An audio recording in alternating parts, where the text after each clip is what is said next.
You are currently the only person in this conference.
Muy bien, buenas tardes. Aquí retomando lo que hemos estado desarrollando en el curso. Ya algunos minutos para conversar respecto a lo que habíamos dejado de lectura. Yo mientras tanto estoy cargando la presentación para unas láminas claves para poder ir conversando. Así que mientras tanto van llegando compañeras y compañeros, conversemos del acuífero Ligua-Petorca. Es un acuífero confinado, no confinado, semiconfinado. ¿Cómo se ha comportado en el último tiempo? ¿Le han sucedido más descargas que recargas? ¿Cómo están sus niveles? Cuéntenme, si alguien quisiera comentar. Cualquier duda o consulta, quedo atento. Hola, profe, ¿cómo está? Muy bien, cuéntenos. Sí, la verdad está, bueno, a mí me sorprendió bastante los hidrogramas, porque, bueno, en Hierro Viejo, que es la zona donde tiene campo mi familia, tenemos la sensación de que estamos peor que en otras partes, y no era tan así. Hay zonas que están más afectadas, donde encontramos agua incluso sobre los 50 metros.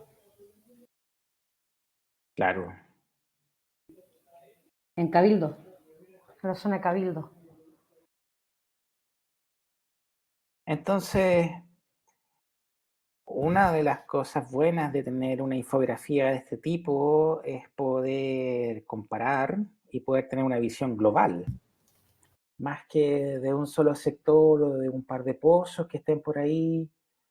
Y si es que tuviésemos es una pregunta abierta, ver dónde está más deprimido el acuífero de Petorca.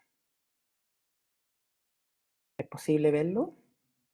Sí, al parecer, por lo que vi, era en el asentamiento San Lorenzo.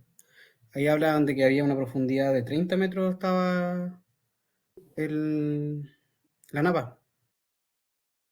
30 metros. ¿Decía algo respecto al tipo de acuífero?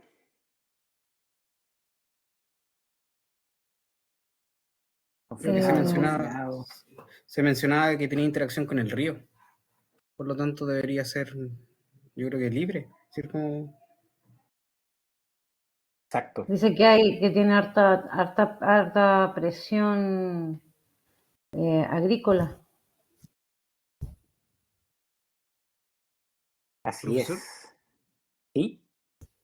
Sí, yo me fijé igual que, por ejemplo, o yo habría esperado comportamientos más o menos homogéneos en pozos o claro, en puntos de monitoreo cercanos, pero no es así, o sea, pasamos de alturas de 60 metros a muy cerquita a 6 metros, entonces eso me llamó la atención.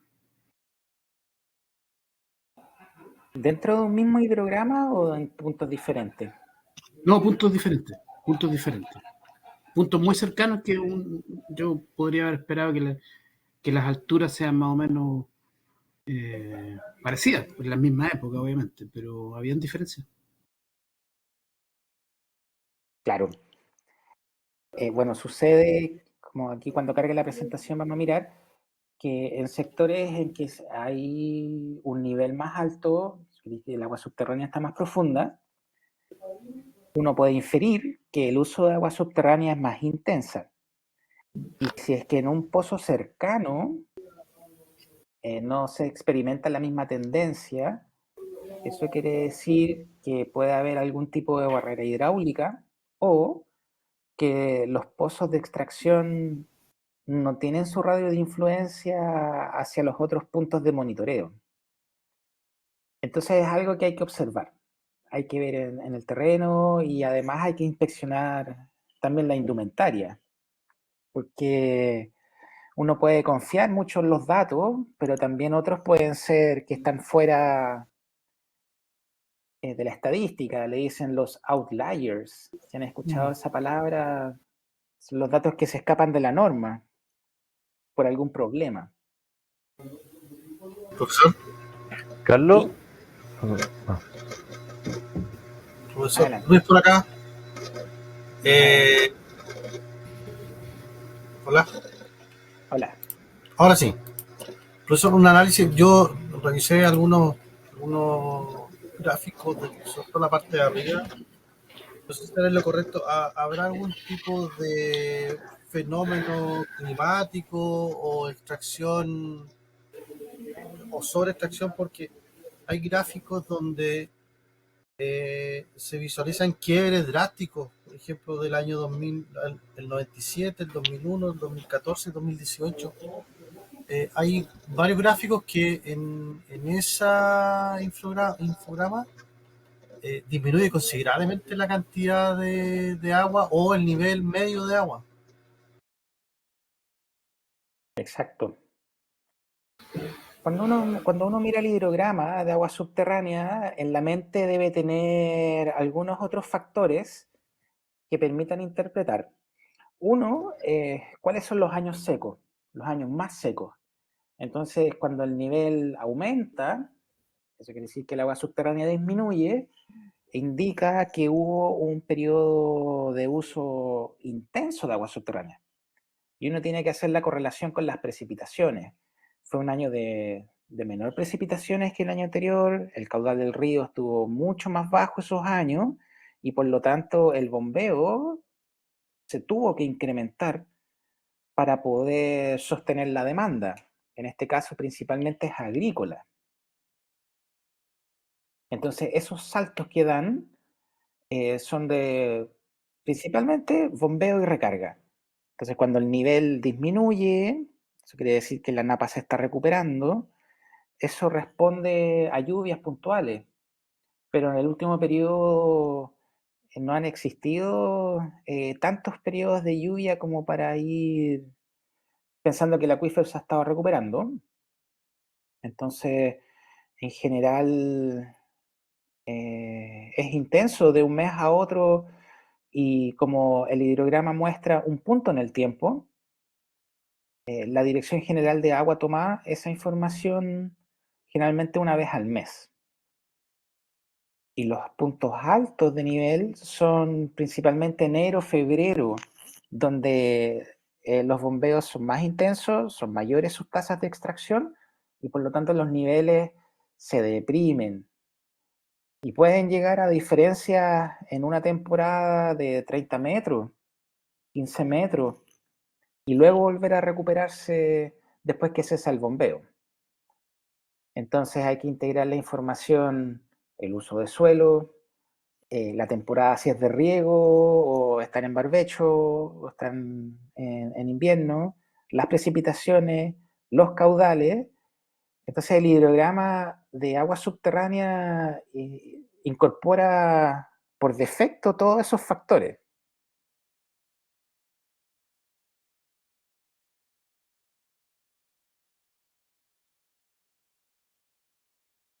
Sí, y lo otro, hay algunos...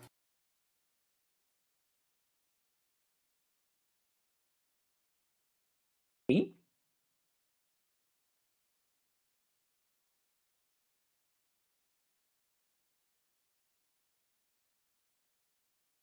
¿Aló?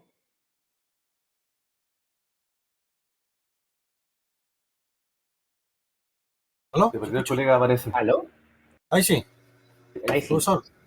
Ya, un análisis puntual, por ejemplo, de la agrícola Bellavista indica que el año 2016, bueno, no solamente Bellavista, hay otro igual que llega a nivel cero, por ejemplo, igual el agua potable por pura llega a nivel cero, el nivel de agua. Carlos, Sí, eso es importante. en ese sentido, yo igual iba a preguntarle un poco en esa misma línea, porque, claro, uno viendo los distintos programas, yo creo que se da cuenta, por supuesto, que hay un comportamiento como sostenido de que el nivel se ha ido incrementando, ¿no es cierto? Ahora, estos son niveles dinámicos, ¿no es cierto? De mediciones con bombeo, no estáticos, digamos, no fotos del nivel, ¿no? Son datos de la Dirección General de Agua estáticos, pero algunos pueden ser dinámicos y eso depende de cómo se filtre la información. Claro, claro. Entonces ahí puede que haya una alteración quizá en el dato, digamos, pero finalmente hay como una tendencia. Pero claro, yo igual tenía esa duda que dijo el colega, porque se ve que en la mayoría de los casos quizás está como pronunciado, digamos, el descenso de los niveles, pero en algunos se da esta cuestión rara de que va a ser así como que se recuperara milagrosamente el nivel. O sea, yo creo que hay como que una falla o finalmente ya se fue como a cero nomás, se secó la fuente, pareciera. Ahí hay que tener ojo cómo se interpreta el nivel cero, porque cuando uno va a terreno y mide el nivel, va con un carrete que tiene una cinta y un sensor en la punta de la cinta y la descarga dentro del pozo. Y uno va midiendo la distancia y en el carrete tiene una cinta métrica y cuando suena un sensor, ¡pip!, uno llega al espejo de agua y la DGA mide cuántos metros descargó de cinta y ese es su nivel. Entonces, si llegó a nivel cero, quiere decir que había un afloramiento. Y el agua subterránea estaba a nivel de la superficie, lo cual también es cuestionable. Entonces nos da una visión, uno, de que tenemos momentos muy pronunciados de niveles muy altos en un pozo y en otro muy cercano no. Tenemos también pozos que indicarían un nivel cero, es decir, que el agua estaría aflorando, el agua subterránea estaría surgiendo, y ese nivel cero se condice con el sector. ¿Hay otros pozos con nivel cero o es algo localizado? ¿Cómo podríamos explicar ese nivel cero? ¿Hubo mucha precipitación en ese tiempo? Profe, Cuéntenme. No sé, no sería bueno a lo mejor comparar, ya que dice que hay interacción entre el río y el acuífero, cómo ha ido el caudal del río, porque si tienen relación puede significar que el aumento de caudal genere que haya una subida en la napa. Sí. Así que Sí, buenas tardes. Adelante. Sí, lo que dice el colega, que efectivamente en el 2015 hubieron grandes lluvias en esa zona. Incluso hay unos videos que se mostraron en la televisión donde el río volvían a surgir, digamos, su cauce normal.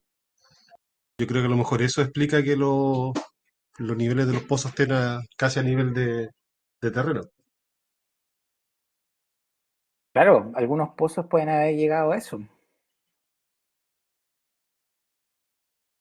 De hecho, profe, que catete soy que conozco la zona.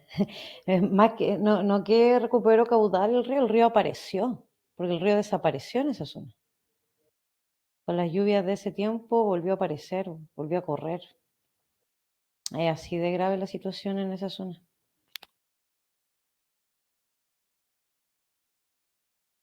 ¿Qué podemos rescatar de eso entonces? Que el acuífero, esto es un acuífero clásico de los valles transversales de Chile. Lo que pasa en Petorca pasa de norte a sur y estamos hablando desde Copiapó hasta Maule y en Araucanía del pie de monte hacia la cordillera.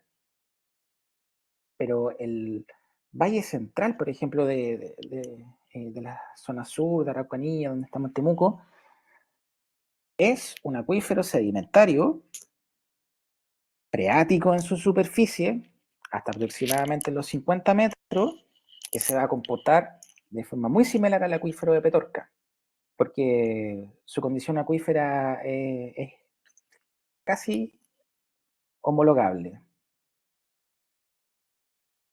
Entonces, cuando tenemos la respuesta del acuífero hacia la naturaleza, es muy fácil verlo en el acuífero freático, porque el nivel disminuye, pero sé que decir que el acuífero tiene un espejo de agua más alto, con las recargas de la lluvia, y eso se identifica de una temporada para otra. El acuífero reacciona muy rápido. Y lo mismo con los bombeos. Por eso les hablaba al principio de que es una piscina que se descarga y se recarga igual también que un lavamano con tapón. Entonces ustedes le ponen agua, se recarga, le sacan el tapón, se descarga. Y así funciona el acuífero freático. Y por eso en algunos lugares se muestran depresiones con niveles más altos y que en algunos pozos aledaños o cercanos no muestra la tendencia que demuestra ese pozo, es porque cerca de ese pozo de monitoreo hay un tapón que se abrió. En este caso, los pozos. Si es que esos pozos siguieran funcionando en el tiempo, no solo en la temporada de riego, ese cono de depresión llegaría hacia estos pozos que todavía no se han visto afectados. Y eso tiene que ver con el radio de acción. Voy a mostrar una diapositiva aquí. Mientras tanto, ¿algún otro comentario? ¿Algo que les haya llamado la atención?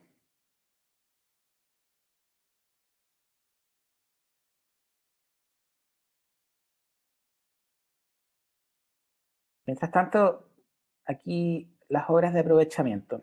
Un pozo, como ya sabemos, es un orificio perforado hasta donde se encuentra el acuífero, y cuando se hace la perforación, cada 1 metro se va sacando una muestra, y la muestra dijo que a esta profundidad encontramos arena, grava o mezclas de ambas, y el pozo se habilita con una tubería, va sellado en cemento, y acá existe un filtro que le llaman las cribas, que está en contacto con el acuífero. En este caso es un acuífero libre, entonces aquí va a estar, y cuando se extrae agua desde el pozo con una bomba o algún método mecánico, se deprime inmediatamente hacia el centro, el nivel freático. Y esto se llama cono de depresión. Y el cono de depresión depende del caudal de bombeo, el tamaño de la tubería de la bomba y la profundidad. Según el código de agua, un pozo no debe estar construido más allá, o sea, cercano a otro pozo mínimo por 200 metros. O sea, un pozo aquí no debería estar a mayor distancia que 200 metros del pozo de mi vecino, por el radio de influencia. Porque a medida que avanza el tiempo en el bombeo, aquí está mi pozo, voy a empezar a bombear.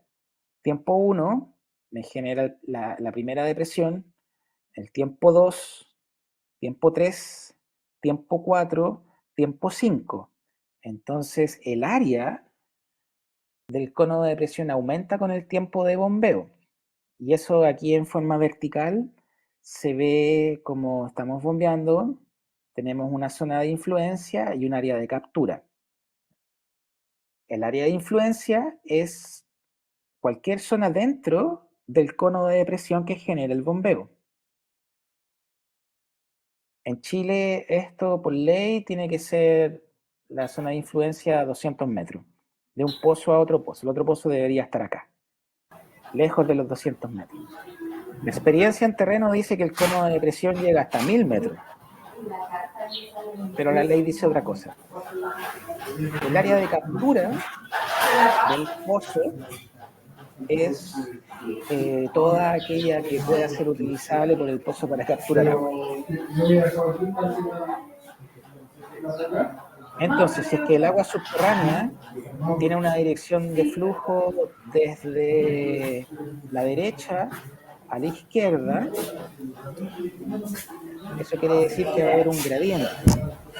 Entonces, el cono de presión va a ser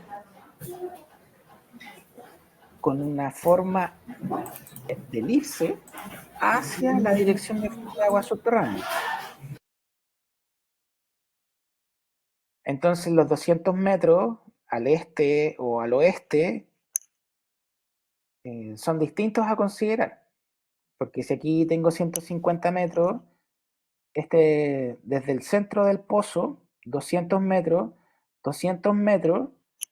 hacia el oeste, yo tengo todavía una posibilidad de construir un pozo que no tenga interferencia con el otro. Pero como el flujo de agua subterránea va hacia el este, los 200 metros me quedan cortos para el área de influencia. Entonces el pozo que esté acá, por la ley, se va a ver influenciado por el cono de presión de este y viceversa. Por lo tanto, existen problemas de agotamiento producto de un bombeo excesivo a otro pozo cercano. Sí. ¿Por qué? Por el área de influencia de un cono de presión y la dirección de flujo del agua subterráneo que expande, le hace como una forma más de lenteja, de elipsoide. ¿Preguntas, comentarios respecto a esto?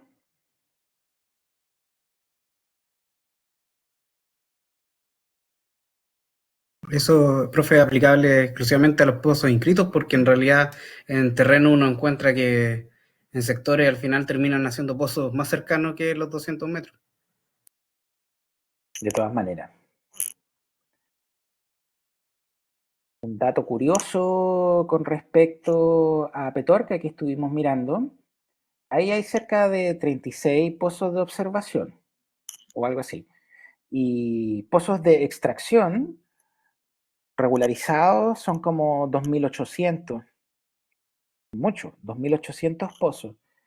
Y pozos no regularizados que no están inscritos son del orden de 3.000. Y nadie sabe cuánto sacan, dónde están. Entonces se genera aún más incertidumbre en cómo está el acuífero.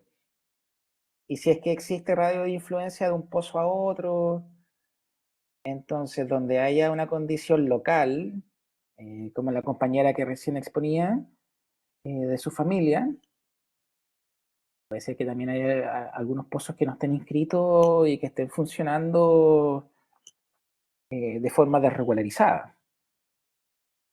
porque a uno le da cuando uno lo inscribe le dan un caudal, y ese caudal está dentro de un balance técnico, somero, pero técnico, y cualquier otra obra adicional va a alterar el equilibrio que supuestamente estaba calculado.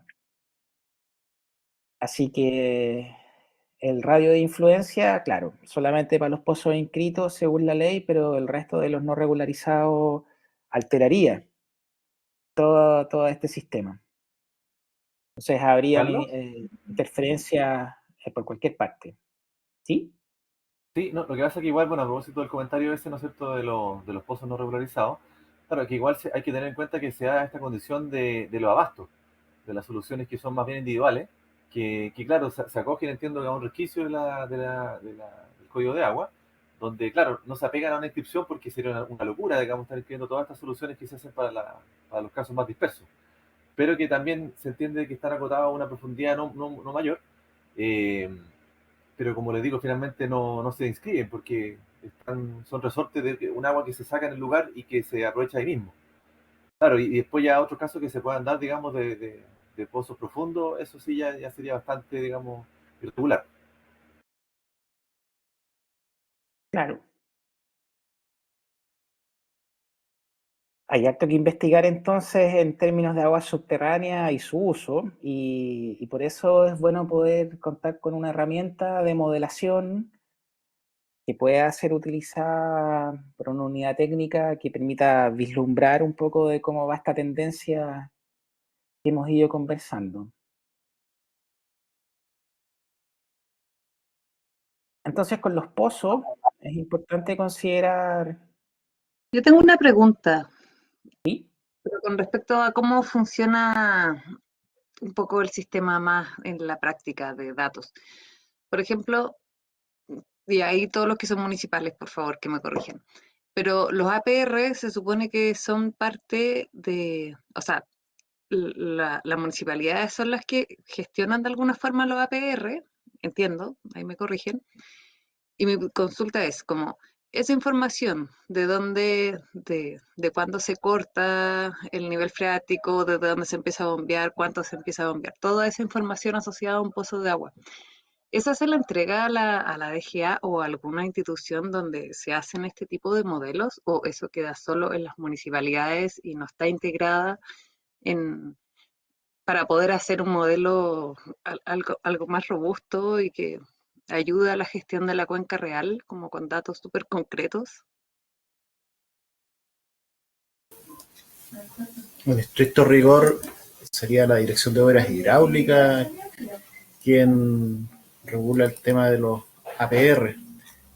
Pero en general todos los pozos profundos para un APR tienen que estar inscritos en la DGA y cumplir con toda la normativa. Ah, dale. Ahí, Entonces, al estar inscrito, se supone que pasaría a estar dentro de una base de datos que es parte de la DGA y la DGA cuenta con esa información. Y estos modelos, entonces, integran toda esa información. Los modelos que construye la DGA, estoy pensando. Así es. pero el municipio igual inscribe, digamos, los pozos y ahí pasan por la DGA, pero por ejemplo, nosotros como Temuco se han cedido los pozos para los proyectos de APR, pero eso pasa por un diseño donde una consultora hace todo el sistema y ahí está Renzo que también ve el de la DOH, donde se pasa por un proceso que es un diseño, depende, pues si hay prefactibilidad, factibilidad, diseño y luego la ejecución, y son dos entes nomás que pueden trabajar en esto, que es en este caso la DOH y el gobierno regional. Ese es el proceso que tienen los APR en sí.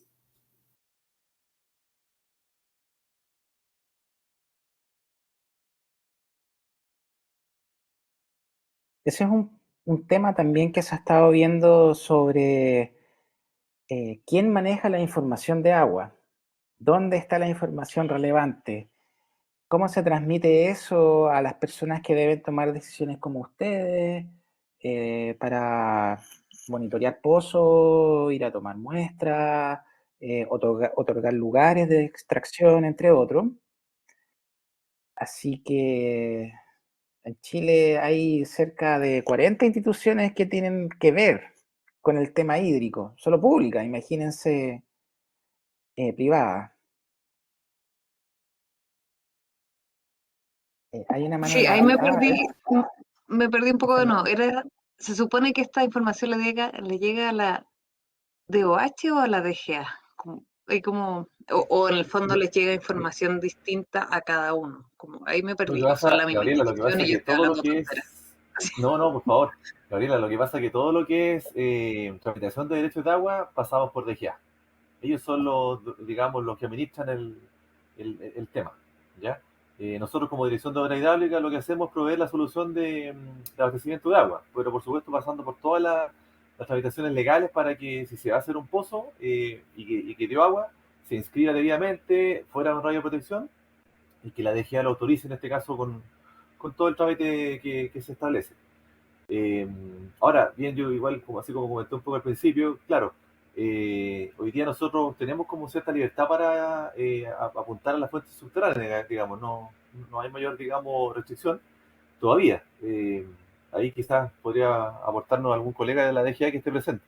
Pero entiendo así como está el caso, digamos, que nos mostraba, ¿no es cierto?, el profe Carlos en el otro documento, en el de Choapa, que fue para mí alarmante, pero existe un excelente control. Creo que no muy lejos, digamos, creo que en los ríos ya hay una restricción, digamos, de los acuíferos, o sea, al punto de que ya no se pueden hacer ciertos pozos en algunas partes. Entonces, un poco eso igual dejo planteado como tema, digamos.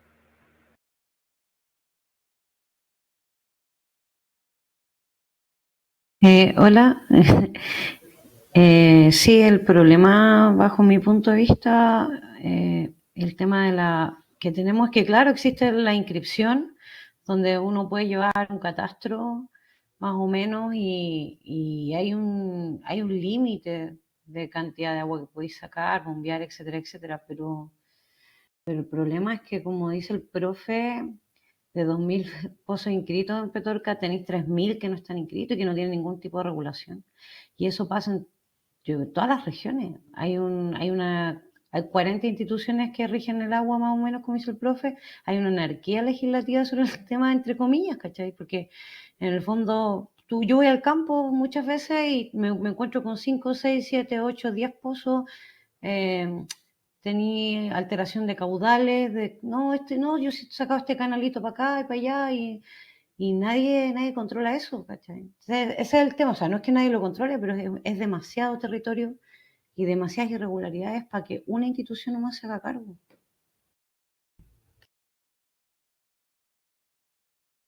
Asimismo, algo se ha avanzado. Hay, al menos la conciencia se está tomando como para poder hacer una gestión con mayor información. Sí, profe, ¿Quería hacer algún comentario? Yo encuentro que de sí, no, verdad perdón. está atrasado, o sea, estamos como en un cambio, estamos en todo, pero la ley no cambia y existe, aparte de todos estos pozos, existe aprovechamiento de mini empresas que también ocupan el agua y también ocupan los acuíferos y eso no está regulado por nadie. ¿Y quién los ve? ¿Quién regula? Porque cada uno se tira la pelota entre todos y nadie regula nada. Entonces yo encuentro que no está, o sea, independiente de que hay muchos organismos que ven el agua, en el fondo no ven nada porque se tiran la pelota unos con otros. Entonces ahí es donde me gustaría que se pudiera regular.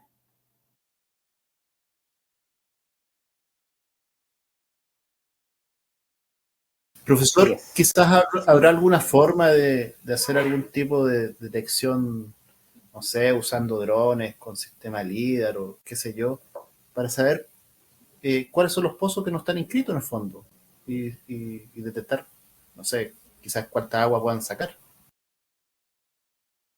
Sí.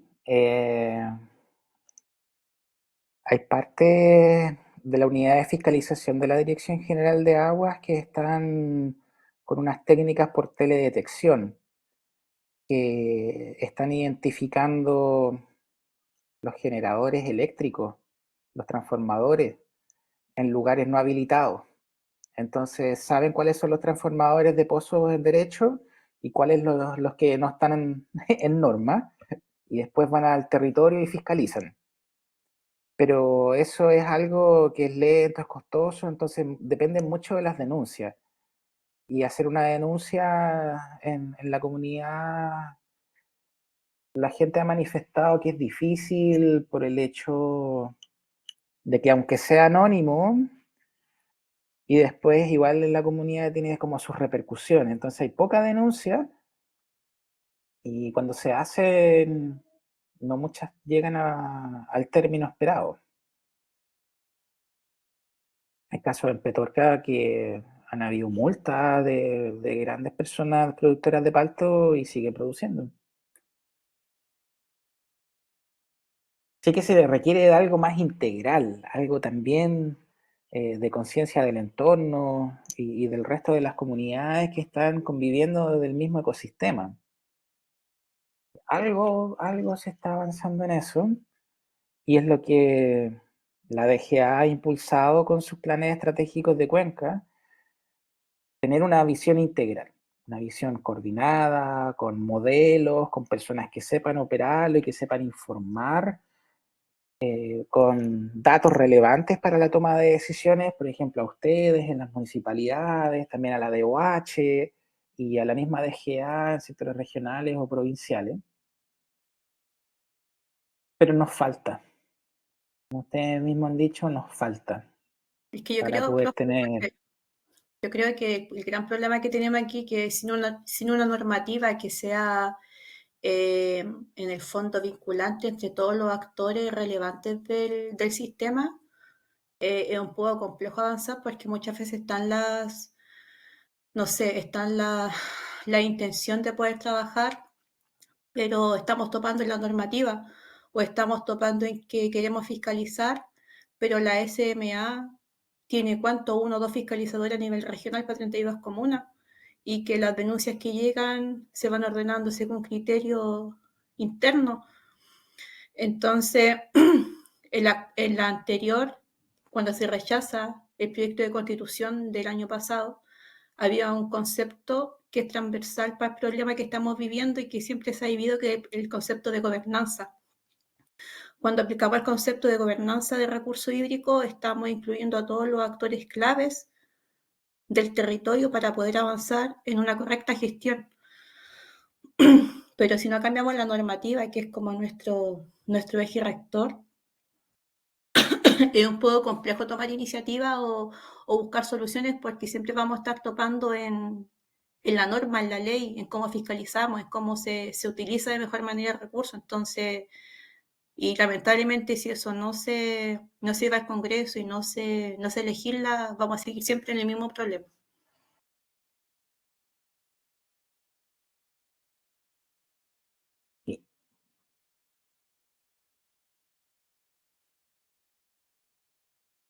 Este tema da para conversar, para también plantear inquietudes y como ustedes están ahí, como se diría en chileno, donde las papas queman, poder levantar las inquietudes, poder hacer algo coordinado y empezar a mostrar que si es que esta gobernanza que conversamos es factible de realizar desde las municipalidades, coordinadamente con las instituciones públicas que rigen el agua, pero en mi opinión, me gusta la idea desde las municipalidades.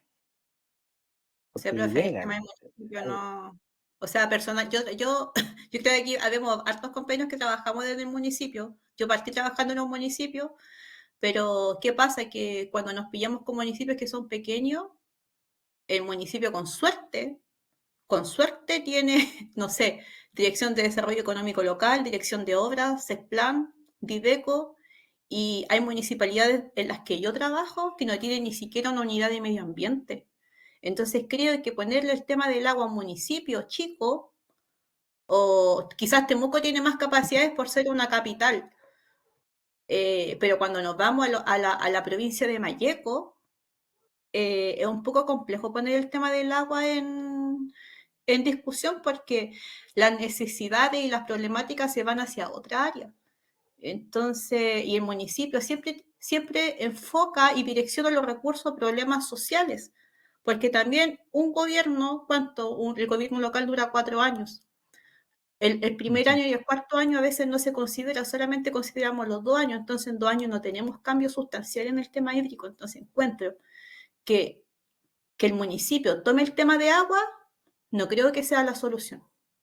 Personalmente, esto es un tema súper personal y es lo que yo he visto y he trabajado.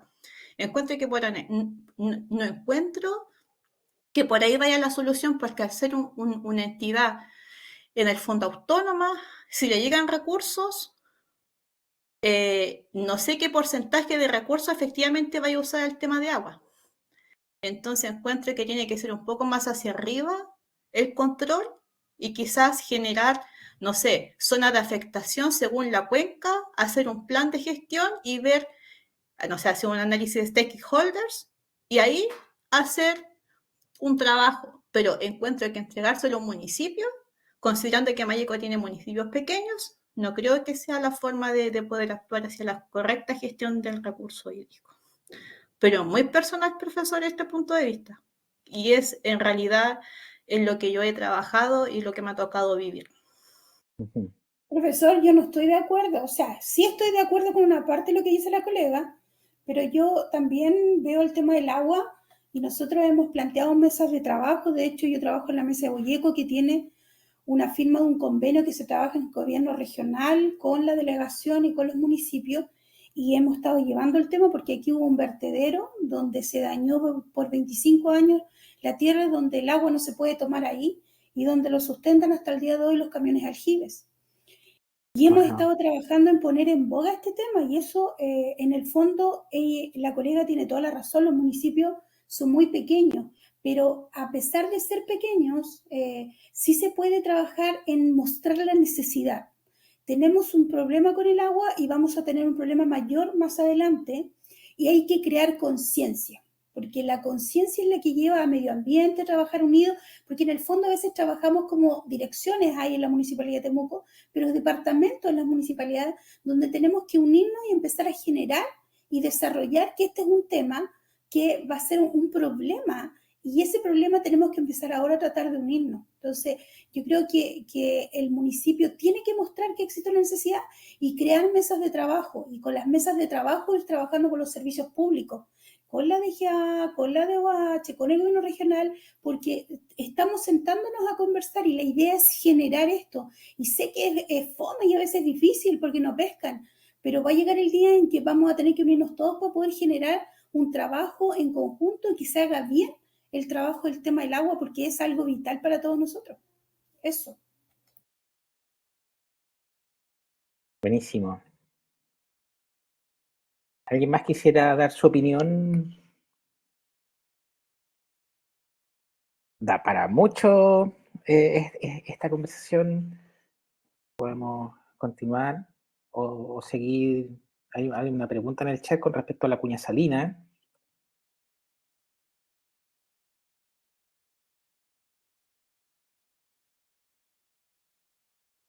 Se dio un buen espacio para conversar y para dialogar con respecto a la gobernanza del agua, que está lejos de ser sencilla. Así que hay un gran desafío a nivel país, a nivel de las comunidades y de la institución pública que pueda lograr la sustentabilidad del uso del recurso en el tiempo. Así que es bueno que tengamos estas instancias para ir aprendiendo más del agua subterránea y así poder después tener más información para su gestión.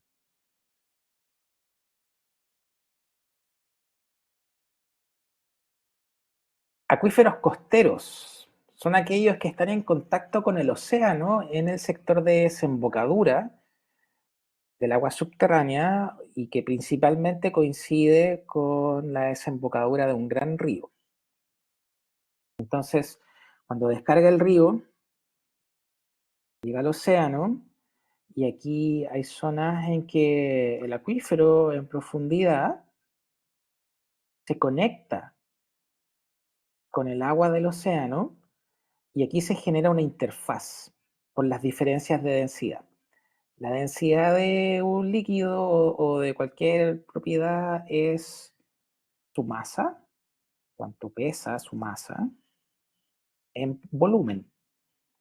Entonces la densidad del océano, por su cantidad de sal, es mayor al agua dulce del acuífero. Entonces el océano, el agua subterránea salada, empuja al agua subterránea hacia el continente. Y la zona de transición, ¿sí? Yo vi un reportaje en la Deutsche Welle. Los alemanes andaban buscando agua dulce en el mar. Correcto. Sí, existe.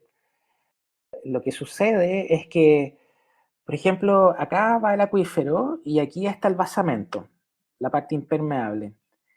Pero este basamento, posiblemente, cientos de millones de años de atrás, hay más formaciones geológicas permeables bajo el mar, porque el mar ha ido avanzando, disminuyendo, avanzando, disminuyendo con las eras geológicas.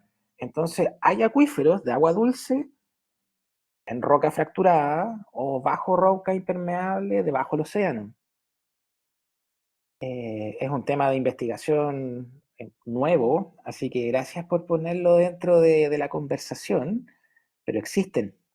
En Chile todavía no hay ninguno que esté siendo ni siquiera explorado, pero se sabe que hay.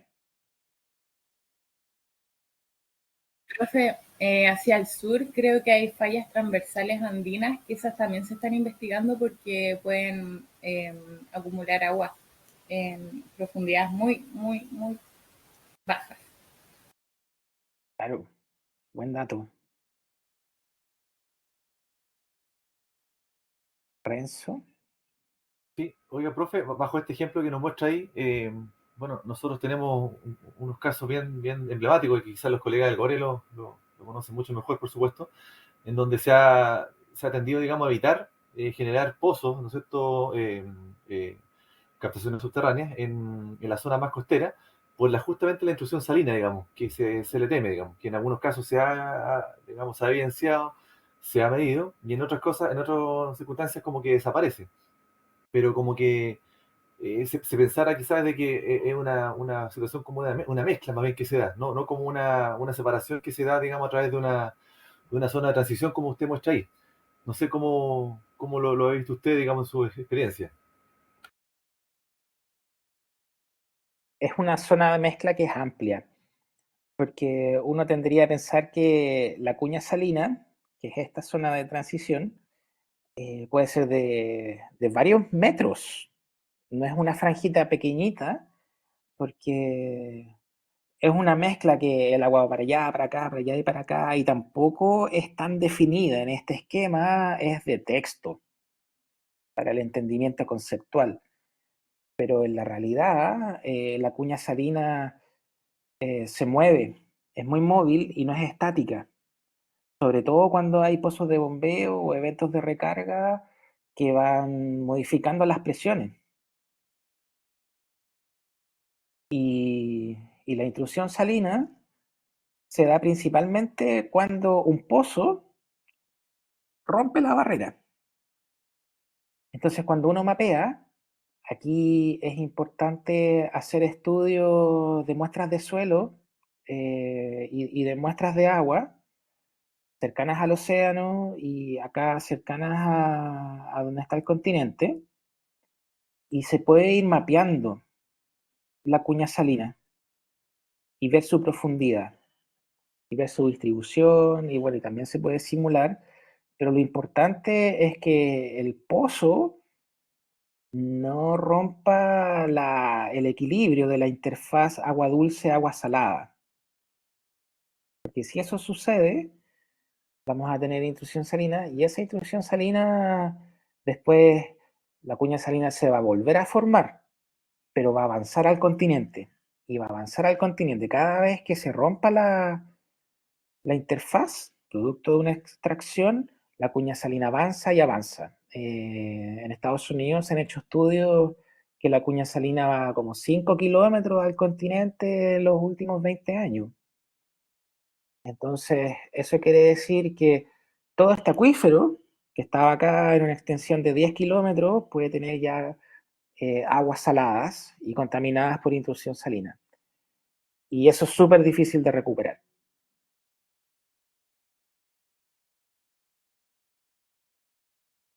Perfecto, muchas gracias, profe. Con gusto. Entonces la intrusión salina es un tema importante en acuíferos costeros, en zonas de desembocadura, y lo importante es estudiar de qué forma está la cuña salina en el acuífero y en la interfaz con el océano. Y la próxima semana vamos a ver ya con datitos, como les decía, la geofísica, la estratigrafía de los pozos y ver mapitas de cuña salina para que vean cómo se puede investigar eso. Profesor. ¿Sí? Sí, pero la cuña salina va por el límite costero, digamos. Pero cuando hay un río también hay una intrusión, la cuña salina sube por el río, digamos, y también influye, digamos, las aguas subterráneas de los terrenos aledaños, ¿o no? Exacto, correcto. De hecho, justo tenía esta lámina, si les apareció, acá hay otro corte de una cuenca, en que aquí arriba se muestra el río, que está en interacción con el océano, con el mar, y aquí la intrusión del agua salina por la descarga y la interacción que existe entre la fuente superficial y el acuífero. Y además que debajo de este río, como ya sabemos, hay un acuífero freático en los costados.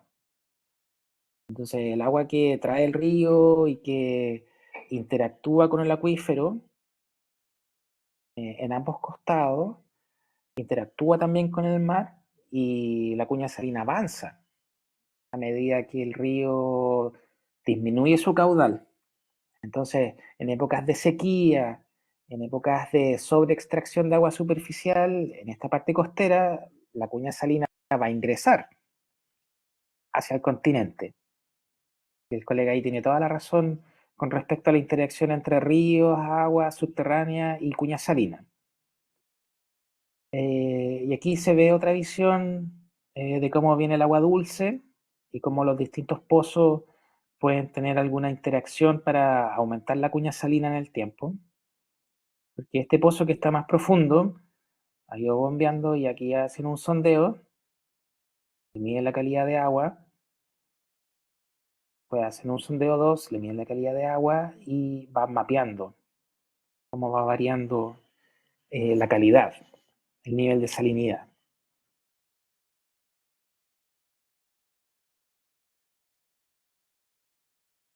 Entonces ya sabemos más o menos que el acuífero interactúa con la superficie y hay distintas formas de que esto sucede, a través de estratos permeables, arenillas, arenas, rocas fracturadas, los manantiales. Y aquí quiero mostrar otra imagen. Hoy se ve un poco borroso. Pero en estos últimos 2 minutos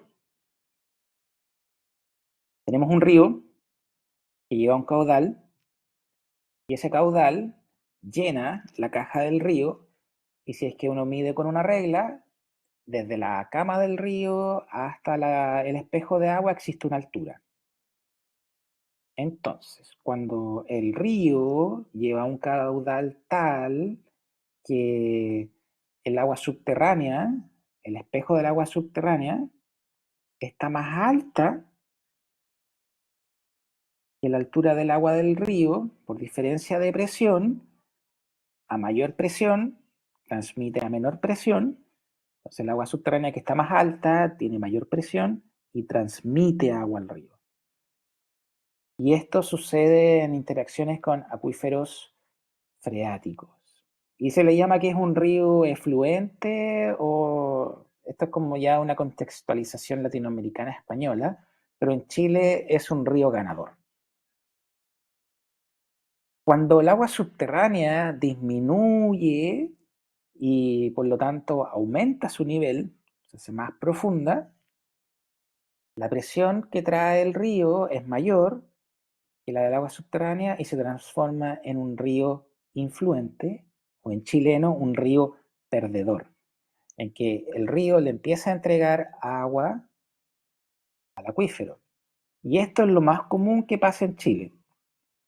Pozos que estén acá cerca del cauce, que son 1000 metros, 2000 metros por ley, pero ya sabemos que hay un radio de influencia mayor al kilómetro a veces de un pozo, va a deprimir la napa y el río que trae su caudal con mayor presión va a empezar a entregarle agua y se va a deprimir el río. Si esto continúa en el tiempo, puede producirse una desconexión en la cama del río y el acuífero y se encuentra un acuífero colgado. Y el acuífero colgado pierde su conexión con el cauce superficial y el cauce superficial deja de entregarle continuamente agua al acuífero, sino que empieza a lixiviar. Y esta lixiviación es lenta y como es lenta, el agua que antes de que llegue al acuífero generalmente se evapora. Entonces es una pérdida directa del sistema. Cuando están muy conectados, esto ya pasa en el sector de desembocadura, el agua subterránea y también en las partes altas de las cuencas, existe un concepto que se llama flujo base, en que el agua subterránea constantemente entrega agua a los ríos en los sectores de las cabeceras para mantener el stage, es la altura de agua subterránea, de la altura del río, del espejo, para que pueda fluir aguas abajo. Esto es clásico de un manantial, de un afloramiento de la vertiente. Entonces, la formación acuífera, fíjense acá, el acuífero tiene una intersección con la cama del río. Y ahí se da el flujo base o los afloramientos manantiales. Profe, pero ¿Sí? las situaciones anteriores, o sea, Chile es súper largo y tiene una geografía y climas súper variados. Entonces, me imagino que estos casos los podemos registrar en diferentes lugares de Chile, ¿no? Como en la zona norte, quizás ríos más desconectados, y en la zona sur, ríos más ganadores, ¿no? Como que en el fondo me imagino que todo esto se puede dar a lo largo de Chile, todos estos escenarios, ¿no? Y como usted dice, de cuenca a desembocadura también, como que varía absolutamente el contexto geográfico con el tipo de río acuífero, interacción río acuífero, ¿no? De todas maneras, la situación en la realidad local, por supuesto que es muy heterogénea en Chile.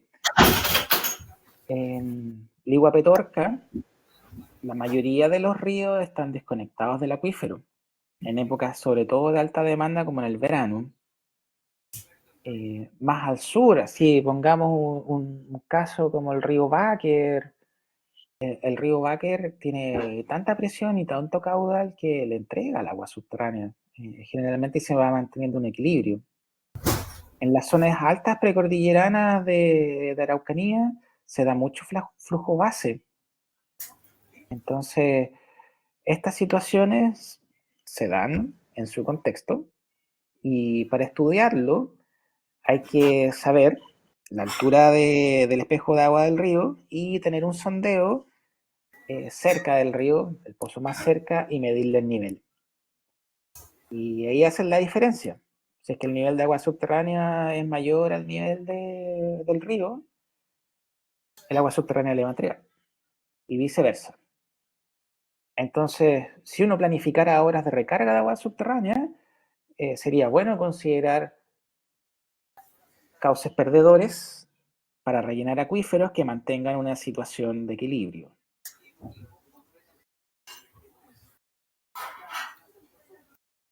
Se nos fue el día. Nos quedaron algunas láminas con respecto... Aquí todas las aguas subterráneas y superficiales están conectadas. Los vertederos generan lixiviados que van a llegar a la napa freática y van a empezar a mover sus contaminantes, van a ser almacenadas en la arcilla y van a lixiviar a acuíferos más profundos. Lo mismo con las fosas sépticas, y cuando existe algún tipo de contaminación, el pozo, cuando existe una extracción, va a acelerar las descargas de las fosas sépticas o algún otro tipo de contaminante. Y esto, en la práctica, se llama la pluma. ¡Ah! La pluma... Ya. La pluma del contaminante, la pluma de contaminación. Un vertedero, una fosa séptica que empieza a lixiviar sus contaminantes, llega a la napa freática y el agua subterránea tiene su flujo, su dirección de flujo y va transportando el material contaminante.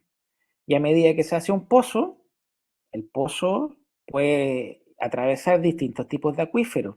Y al atravesar distintos tipos de acuíferos, la pluma se va a mezclar y va a contaminar toda formación acuífera que exista en el perfil.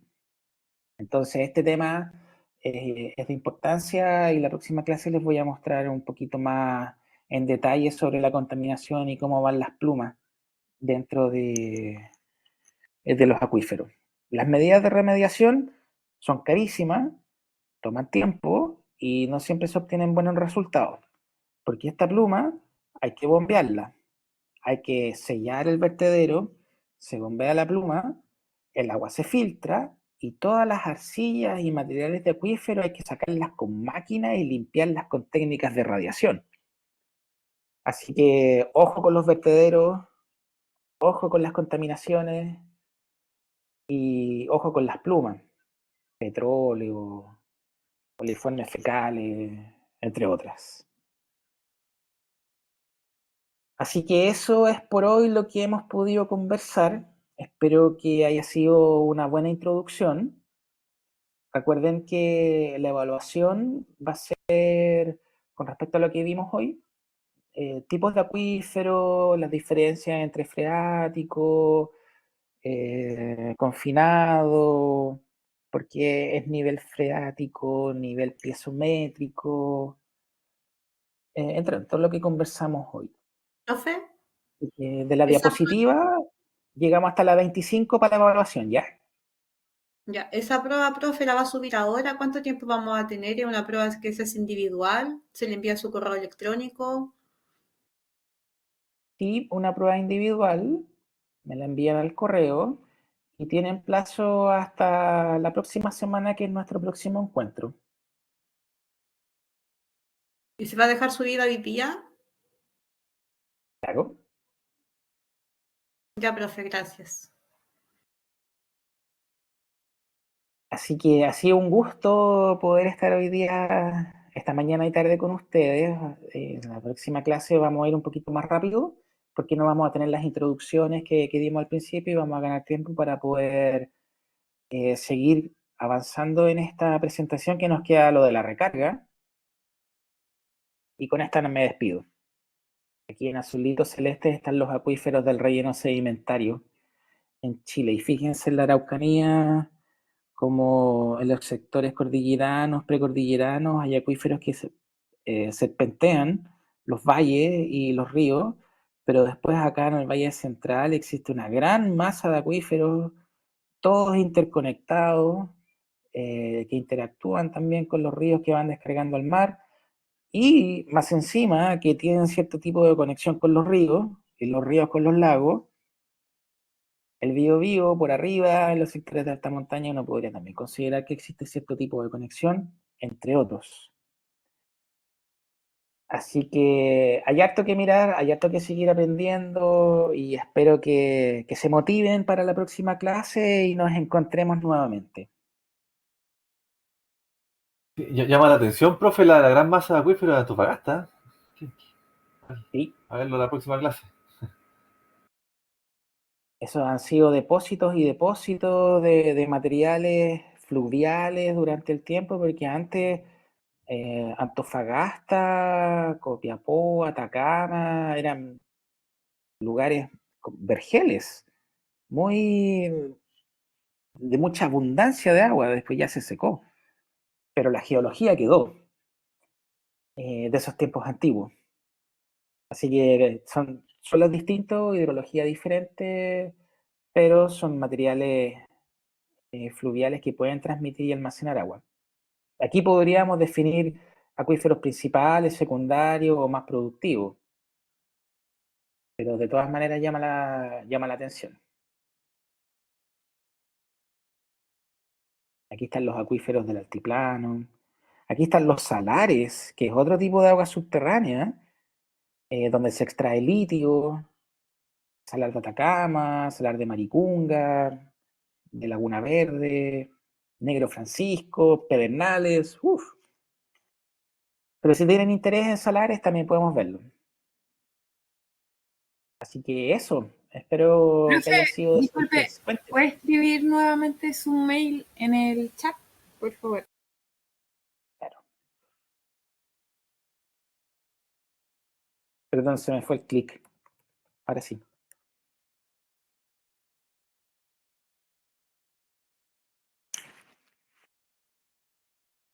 Es ciflores@ucdavis.edu.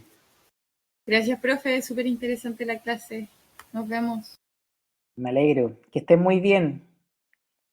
Chao, profe, Hasta la muchas próxima gracias. semana. Muchas gracias. Chao, profe. Chao, chao. Saludos. Adiós. Chao, nos vemos. Un saludo a todos. Gracias, profesor. Chao, gracias a ustedes, que estén muy bien. Voy a cerrar. Chao, profe.